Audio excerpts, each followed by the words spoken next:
ഒരു ഒരു ഹിമാലയ സാനുതീരം, അതായത് ഒരു നദീതര തീരം.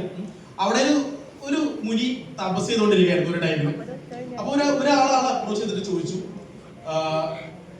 മുനി അലിയു മുനി മഹർഷി, എങ്ങനെയാണ് ജീവിതത്തിൽ ഒരു നല്ല നിലയ്ക്ക് എത്തുക, അല്ലെങ്കിൽ ജീവിതത്തിൽ എങ്ങനെ സക്സസിലോട്ട് എത്താം എന്ന് പുള്ളിയോട് ചോദിച്ചു.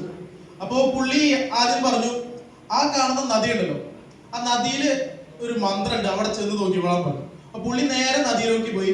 അത് കഴുത്തറ്റം വെള്ളത്തിൽ ഇങ്ങനെ മുങ്ങി നിൽക്കുകയാണ്.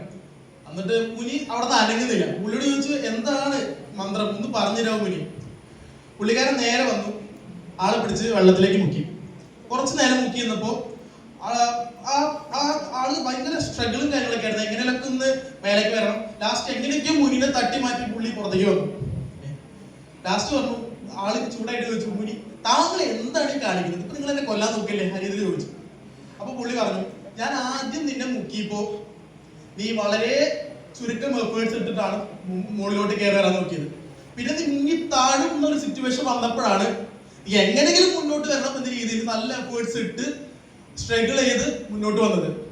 ബേസിക്കലി ഇത് തന്നെയാണ് ലൈഫിന്റെ ലെസണും. ലൈക്ക് നമ്മൾ എത്രത്തോളം സ്ട്രഗിൾ ചെയ്ത് എത്രത്തോളം എഫേർട്സ് ഇടുന്നോ അത്രത്തോളം നമുക്ക് മുന്നോട്ട് വരാൻ പറ്റും എന്നാണ് അതിന്റെ ഒരു മീനിങ്.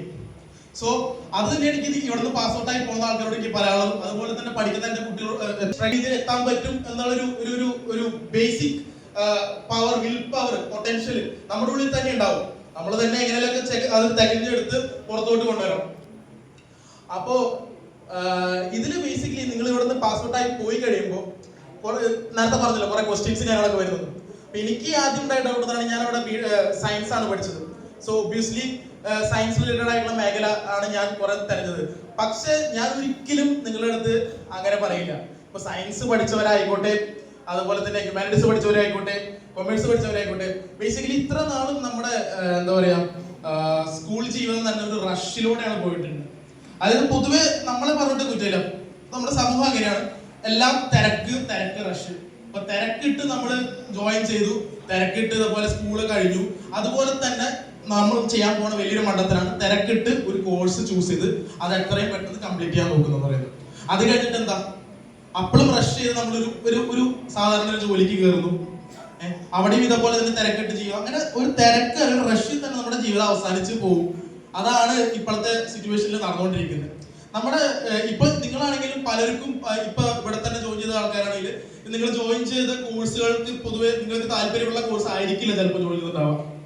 സോ ഞാൻ ജോയിൻ ചെയ്ത സമയത്ത് പാസ് ഔട്ട് ആയി കഴിഞ്ഞിട്ട് ഞാൻ കുറച്ച് ഗ്യാപ്പ് എടുത്ത് എന്താണ് എനിക്ക് വേണ്ടത് എന്ന് ഞാൻ അന്വേഷിച്ച് പോയത്. അതാണ് ലൈക്ക് ഞാൻ ചെയ്ത ഒരു എന്താ പറയാ like one of the turning points of my life എന്ന് വേണമെങ്കിൽ പറയാം.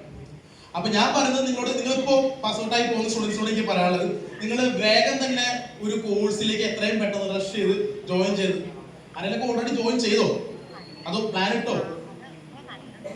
അല്ല, ഞാൻ പറയാനെന്ന് പറയുകയാണെങ്കിൽ ബേസിക്കലി നമ്മുടെ ഇന്ത്യയിൽ തന്നെ വളരെ വലിയ ഇൻസ്റ്റിറ്റ്യൂട്ട്സ് ഉണ്ട്. അതായത് IITs, NITs, ഇങ്ങനെ ഇന്ത്യൻ ഇൻസ്റ്റിറ്റ്യൂട്ട് ഓഫ് ടെക്നോളജി, അങ്ങനെ ഇഷ്ടംപോലെ ഇൻസ്റ്റിറ്റ്യൂട്ട്സ് ഉണ്ട്. ഞാൻ ഇതേപോലെ NIT കോഴിക്കോട് നിന്നാണ് പഠിച്ച് പാസ് ഔട്ട് ആയത്. ഈ കോളേജുകളുടെ പ്രത്യേകത എന്ന് പറയുന്നത്, നിങ്ങൾ അവിടെ പഠിക്കുമ്പോൾ ജസ്റ്റ് ഒരു കോഴ്സ് മാത്രമല്ല നിങ്ങളവിടെ പഠിക്കുന്നത്. നിങ്ങൾ കിട്ടുന്ന ഒരു അറ്റ്മോസ്ഫിയർ, അതായത് ഇപ്പോ ഞാൻ പഠിച്ചത് B Tech in material science and engineering ആണ്. എത്ര പേർക്ക് ബിടെക്കിൽ അങ്ങനെ ഒരു കോഴ്സ് ഉണ്ടെന്ന് അറിയാം? മെക്കാനിക്കൽ കേട്ടിട്ടുണ്ട്, ഇലക്ട്രിക്കൽ കേട്ടിട്ടുണ്ട്, പൊതുവെ സിനിമയിലെ കാണുന്ന കുറെ കോഴ്സുകൾ കേട്ടിട്ടുണ്ട്. B Tech in material science and engineering എന്ന കോഴ്സ് ആരും കേട്ടിട്ടുണ്ടാവില്ല.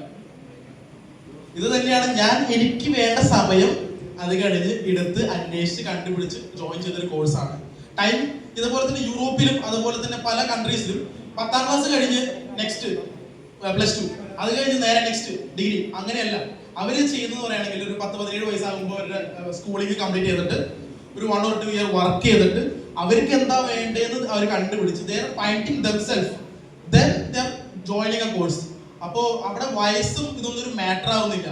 ജസ്റ്റ് റഷ് ചെയ്ത് നിങ്ങൾ പോയി നിങ്ങളുടെ ഒരു കോഴ്സ് എടുത്ത് അങ്ങനെ തന്നെ കംപ്ലീറ്റ് ചെയ്ത് അത് തന്നെ ബേർഡൻ ആക്കി വെച്ചുകൊണ്ടിരിക്കുന്നതിലുപരി നിങ്ങൾ നിങ്ങളുടെ ടൈം എടുത്ത് അനലൈസ് ചെയ്ത് വളരെ ചെറിയ ട്രൈറ്റ്സ് ആയിരിക്കാം. ഫോർ എക്സാമ്പിൾ പറയുകയാണെങ്കിൽ വിഷ്വൽ പെർസ്പെക്ഷൻ. ഫോർ എക്സാമ്പിൾ ഈ ഇരിക്കുന്ന കസേരയുടെ കളർ നീലയാണ്, ചിലപ്പോൾ 2 കസേര കളർ സെയിം ആവുന്നില്ല. ഒരു ആർട്ടിസ്റ്റ് ഉണ്ടെങ്കിൽ നിങ്ങൾക്ക് അത് ഏത് കളറാണെന്ന് നിങ്ങൾക്ക് പെട്ടെന്ന് തിരിച്ചറിയാൻ പറ്റുമായിരിക്കും.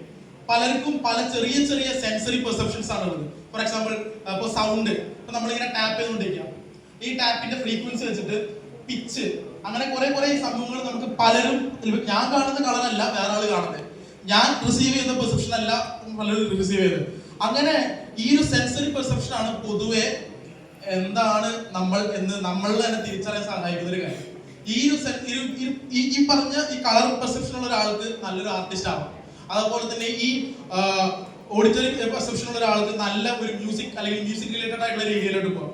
പിന്നെ body I coordination, for example, അത് നല്ലൊരു സ്പോർട്സ്മാൻ ആ രീതിയിലേക്ക് പോകാം. അപ്പോൾ ഇത് നമുക്ക് തിരിച്ചറിയാനുള്ള ഒരു ടൈം എന്ന് പറയുന്നത് സ്കൂളിംഗ് ടൈമാണ്. എനിക്ക് +1 വിദ്യാർത്ഥികളോടാണ് കൂടുതൽ പറയാനുള്ളത്. നിങ്ങൾക്ക് ഈ ഒരു ടൈം യൂട്ടിലൈസ് ചെയ്ത് നിങ്ങൾക്ക് എന്താ വേണ്ടതെന്ന് നിങ്ങൾക്ക് മനസ്സിലാക്കാനുള്ള ഒരു സിറ്റുവേഷൻ ആണ്. ഇത് കഴിഞ്ഞിട്ട് വേണം നിങ്ങൾ ലൈക്ക് എങ്ങോട്ടാണ് പോകേണ്ടത് തീരുമാനിക്കാനായിട്ട്. അപ്പൊ എന്നെ സംബന്ധിച്ചിടത്തോളം ഞാൻ +2 കഴിഞ്ഞിട്ട് 2 വർഷം ഡ്രോപ്പ് ചെയ്തിട്ട് എനിക്ക് വേണ്ട material science course JEE entrance examination എഴുതിയിട്ടായിരുന്നു കിട്ടേണ്ടത്. One of the competitive examination ആണ്. അപ്പൊ ആ എക്സാമിനേഷനെ കുറിച്ച് ഇവിടെ എത്ര പേർക്ക് അറിവുണ്ടെന്ന് എനിക്കറിയില്ല. വർഷത്തിൽ 2 വർഷമാണ് എക്സാം നടക്കുക. അപ്പൊ ഈ പർട്ടിക്കുലർ കോഴ്സ് ആ കോളേജിലുള്ള കാരണം കൊണ്ട് ഞാൻ അത് എഴുതി, അതെനിക്ക് അഡ്മിഷൻ കിട്ടി. അങ്ങനെയാണ് ഞാൻ അവിടെ ജോയിൻ ചെയ്തത്. ഈ പറഞ്ഞ എൻട്രൻസ് എക്സാമിനേഷൻസ് ഇതേപോലത്തെ IITs NITs മാത്രമല്ല, ഡൽഹി യൂണിവേഴ്സിറ്റി, സെൻട്രൽ യൂണിവേഴ്സിറ്റി, ഇങ്ങനെ ഇഷ്ടംപോലെ യൂണിവേഴ്സിറ്റീസിലേക്ക് ഉള്ള അഡ്മിഷൻസ് ഓൾറെഡി ഓപ്പൺ ആണ്. എനിക്ക് നിങ്ങളോട് പറയാനുള്ള കാര്യം എന്ന് പറയുകയാണെങ്കിൽ, ജസ്റ്റ് ഒരു പ്രൈവറ്റ് കോളേജിൽ ജോയിൻ ചെയ്യുന്നതിനുപരി നിങ്ങൾക്ക് വേണ്ട കോഴ്സ് അതിപ്പോ ഏതും ആയിക്കോട്ടെ. റീസെന്റ് ഞാൻ ഒരു ജർമ്മൻ BSc കോഴ്സിൽ ചെയ്യുന്ന ആൾക്കാരെ ഞാൻ കണ്ടായിരുന്നു. ഈ പറയുന്ന കോഴ്സസ് പ്രൊവൈഡ് ചെയ്യുന്ന സെൻട്രൽ യൂണിവേഴ്സിറ്റീസ് അല്ലെങ്കിൽ ഇതേപോലെ നമുക്ക് എക്സ്പോഷർ തരാൻ പറ്റാത്ത രീതിയിലുള്ള നല്ല നല്ല യൂണിവേഴ്സിറ്റീസിൽ കണ്ടുപിടിച്ച് അവിടെ എക്സാമിനേഷൻ എഴുതി അങ്ങനെ അവിടെ കോളേജിൽ അഡ്മിഷൻ എടുക്കുകയാണെങ്കിൽ നിങ്ങളുടെ ജീവിതം പിന്നെ എന്താ പറയാ ലൈക്ക് പല ഡയമെൻഷനിലോട്ട് പോകാൻ പറ്റും. ഫോർ എക്സാമ്പിൾ, ഞാൻ തന്നെ പ്രസവിച്ചു എന്നുള്ള ഒരു സംഭവം NITയിൽ ജോയിൻ ചെയ്ത് കഴിഞ്ഞിട്ടാണ് എനിക്ക് അതിനെ കുറിച്ചുള്ള ഒരു ധാരണ കാര്യമാകുന്നത്. നിരവധി IITസിലും പോയി എക്സ്പീരിയൻസ് ചെയ്യാനുള്ള ഒരു ഇത് കിട്ടിയിട്ടുണ്ട്. ഇപ്പൊ എന്റെ കറണ്ട് റിസർച്ച് എന്ന് പറയുകയാണെങ്കിൽ അറ്റ്മോസ്ഫിയറിക് വാട്ടർ ഹാർവെഷൻ, അതായത് അന്തരീക്ഷത്തിൽ നിന്ന് നമ്മൾ കുടിക്കാനുള്ള വെള്ളം എങ്ങനെ ഒരു മെറ്റീരിയൽ വഴി എടുക്കുന്നു, അത് എങ്ങനെ കുടിക്കാനുള്ള യോഗ്യതയിലേക്ക് എത്തിക്കുന്നു, അങ്ങനെയുള്ള മെറ്റീരിയൽസ് പരമായ റിസർച്ച് എനിക്ക് അവിടെ ചെയ്യാൻ പറ്റിയിട്ടുണ്ട്. ഇതിന് റിസർച്ച് ആർട്ടിക്കിൾസ് പബ്ലിക്കേഷൻ ചെയ്യാൻ പറ്റിയിട്ടുണ്ട്. എന്റെ ഒരു രീതി എന്ന് പറയാൻ ഇതാണെങ്കിൽ, ബട്ട് നിങ്ങളുടെ രീതി ചിലപ്പോൾ വേറെ ഒരു ഡയറക്ഷനിലോട്ടായിരിക്കാം. അപ്പൊ നിങ്ങൾക്ക് വേണ്ട കോഴ്സുകൾ ഏതാണെന്ന് നിങ്ങൾ കണ്ടുപിടിക്കാൻ കുറച്ച് സമയം എടുക്കണം. അത് വളരെ ഉപയോഗപ്രദമാകും കുറച്ച് നാൾ കഴിയുമ്പോൾ. അങ്ങനെ നോക്കി നിങ്ങൾ അതിന്റെ എക്സാംസ് പ്രിപ്പയർ ചെയ്ത് ഒരു വട്ടം അറ്റംപ്റ്റ് ചെയ്യാം. കിട്ടിയില്ലെങ്കിൽ വീണ്ടും അറ്റംപ്റ്റ് ചെയ്യാം. ഇപ്പൊ എന്നെ സംബന്ധിച്ചോളം എന്റെ വീട്ടിലധികം പ്രഷർ ഉണ്ടായിരുന്നില്ല. നേരത്തെ രാജേഷ് മാഷ് പറഞ്ഞ പോലെ എനിക്ക് വീട്ടിലധികം പ്രഷർ ഉണ്ടായിരുന്നില്ല. കാരണം ഞാൻ എന്ത് പറയുന്നു അത് അവർ കേൾക്കാൻ റെഡിയായിരുന്നു. എനിക്ക് മാതാപിതാക്കളോട് കാര്യം പറയാനുള്ളത്, എത്രയും പെട്ടെന്ന് ഒരു കോഴ്സ് ജോയിൻ ചെയ്യണമെന്ന് പറഞ്ഞിട്ട് റഷ് ചെയ്ത് അവരെ കൊണ്ട് അവിടെ ചേർത്താണ്ടിരിക്കുക. അവർക്ക് വേണ്ട ഒരു സ്പേസ് കൊടുത്ത് അവരെങ്ങനെയും ആ ഒരു അംബിഷനിലോട്ട് എത്തിക്കാനുള്ള ഒരു സ്പേസ് അവിടെ അവർ പ്രൊവൈഡ് ചെയ്യാതെ തന്നെ അവർക്ക് ലൈക്ക് ആ ഒരു റേഞ്ചിലോട്ട് എത്താൻ പറ്റും. ഇപ്പോ എന്റെ വീട്ടുകാർ, എന്റെ അമ്മയെ കുറിച്ച് പറയാനാണെങ്കിൽ അമ്മയാണ് ബേസിക്കലി ഇങ്ങനെ ഒരു കോഴ്സ് ഉണ്ട്, കോഴ്സ് എന്നല്ല, ഈ ഒരു എക്സാം ഉണ്ട്, നീ ഒന്ന് എഴുതി നോക്ക്, അങ്ങനെ ഒരു പ്രചോദനം നൽകി. അങ്ങനെ ഞാനത് പോയി എഴുതി. അങ്ങനെയാണ് എനിക്കത് കിട്ടിയത്. പിന്നെ എല്ലാം അവിടെ നിന്നായിരുന്നു. അവിടെ റിസർച്ച് കണ്ടിന്യൂ ചെയ്തു. അതുപോലെ തന്നെ ഹോങ്കോങ്ങിൽ പോയി കുറച്ച് റിസർച്ച് ചെയ്യാൻ പറ്റി. അതുപോലെ തന്നെ ഹോങ്കോങ്ങിൽ തന്നെ നല്ല സ്റ്റൈഫൻഡോട് കൂടെ മന്ത്ലി 3 lakhs സ്റ്റൈഫൻഡോട് കൂടി എനിക്ക് അവിടെ PhD ഓഫർ കിട്ടി. അത് ഞാൻ ഒഴിവാക്കി പോന്ന്. എന്നിട്ടാണ് എന്റെ എന്താ പറയാ റിസർച്ച് കരിയർ എങ്ങനെ ഡെവലപ്പ് ചെയ്യണമെന്ന് തിങ്ക് ചെയ്യാനായിട്ട് ഞാൻ സെൻട്രൽ ഗവൺമെന്റിലേക്ക് കുറച്ച് ഒരു റിസർച്ച് പ്രപ്പോസൽ വെച്ച് അത് 65 lakhs അതിന്റെ ഫണ്ടിങ് കിട്ടി. അങ്ങനെ ഞാൻ ഇപ്പൊ NITയിൽ റിസർച്ച് അസോസിയേറ്റ് ആയിട്ട് വർക്ക് ചെയ്യാണ്. ഇപ്പൊ ഒരു ഗവേഷക ഫാക്കൽറ്റി ആയിട്ടാണ് NITയിൽ വർക്ക് ചെയ്യുന്നത്, റിസർച്ച് അസോസിയേറ്റ് ആയിട്ട്. അതിൽ കൂടാണ്ട് തന്നെ അതിന്റെ കൂടെ തന്നെ ഞാൻ ഇതേപോലെ തന്നെ ഓക്സ്ഫോർഡ് സർവകലാശാല, അതുപോലെ നിരവധി സർവകലാശാലയിൽ ഇതേപോലെ റിസർച്ച് വാക്കൻസീസിൽ നോക്കി അപ്ലൈ ചെയ്തു. അപ്പൊ നിങ്ങൾ എത്രത്തോളം തെരഞ്ഞു പോകുന്നു അതിനനുസരിച്ചായിരിക്കും നിങ്ങൾക്ക് എത്രത്തോളം അതിന്റെ ഔട്ട്പുട്ട് കിട്ടാറുള്ളത്. ആരും നിങ്ങളുടെ കയ്യിലോട്ട് കൊണ്ടുവന്നില്ല. പ്രത്യേകിച്ച് നമ്മുടെ ഇപ്പോഴത്തെ സിറ്റുവേഷനിൽ നിങ്ങൾക്ക് ഇഷ്ടം പോലെ ഇപ്പോ AI ടൂൾസ് ഉണ്ട്, ChatGPT, Instagram, അതുപോലെ ഇഷ്ടംപോലെ ടൂൾസ് ഉണ്ട്. നിങ്ങൾ ഇതേപോലത്തെ ടൂൾസ് ജസ്റ്റ് റീൽ കൊണ്ട് നോക്കിയിരിക്കാണ്ട് ഇതേപോലത്തെ നല്ല നല്ല കാര്യങ്ങൾ കണ്ടുപിടിക്കാനായിട്ട് അല്ലെങ്കിൽ തപ്പിപ്പോവാനായിട്ട് യൂസ് ചെയ്യാം. ChatGPT പോലെയുള്ള ഇഷ്ടം പോലെ ടൂൾസ് നിങ്ങൾക്ക് തപ്പിയാൽ കിട്ടും. അത് നോക്കിയിട്ട് നിങ്ങൾക്ക് എന്താവണം എന്നുള്ള രീതിയിലുള്ള എക്സാംസ് നോക്കി ഒരു വട്ടെങ്കിലും പ്ലസ് 1 വിദ്യാർത്ഥികളോട് ഞാൻ പറയുന്നത്, ഒരു വട്ടമെങ്കിലും നിങ്ങൾ +2 വെച്ചിട്ട് ആ എക്സാം ട്രൈ ചെയ്ത് നോക്കാം. ഇൻ കേസ് അത് കിട്ടിയില്ലെങ്കിൽ നിങ്ങൾക്ക് നിങ്ങളുടെ ലെവൽ മനസ്സിലാവും. ആ ലെവലിൽ നിങ്ങൾ ഒന്നും കൂടി അതിന് വേണ്ടി പരിശ്രമിച്ച് ഒരു വട്ടം കൂടി എക്സാം എഴുതുക. പിന്നെ നല്ല നല്ല യൂണിവേഴ്സിറ്റിയിൽ പോയി കഴിഞ്ഞാൽ പറഞ്ഞ പോലെ തന്നെ ഈ നേരത്തെ തന്നെ പറഞ്ഞപ്പോൾ NIT-യിലെ തത്വ കോർഡിനേറ്റർ, അവിടെ സ്റ്റുഡന്റ് അഫയേഴ്സ് കൗൺസിൽ സ്പീക്കർ എന്നൊക്കെ പറഞ്ഞപ്പോൾ അവിടെ കിട്ടാവുന്ന എക്സ്പോഷർ എന്ന് പറയുന്നത് ജസ്റ്റ് ഒരു പ്രൈവറ്റ് കോളേജിൽ കിട്ടാവുന്ന ഒരു എക്സ്പോഷർ അല്ല.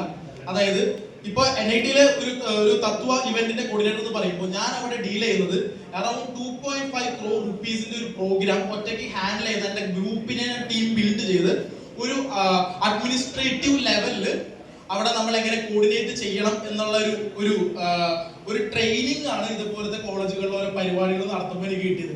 അതിന്റെ ഫണ്ടമെന്റൽസിനെ കുറിച്ച് പറയുകയാണെങ്കിൽ എനിക്ക് LBSM സ്കൂളില് +1 +2 കാലഘട്ടത്തില് ഞാനിവിടെ NSS വോളണ്ടിയർ ആയിരുന്നു.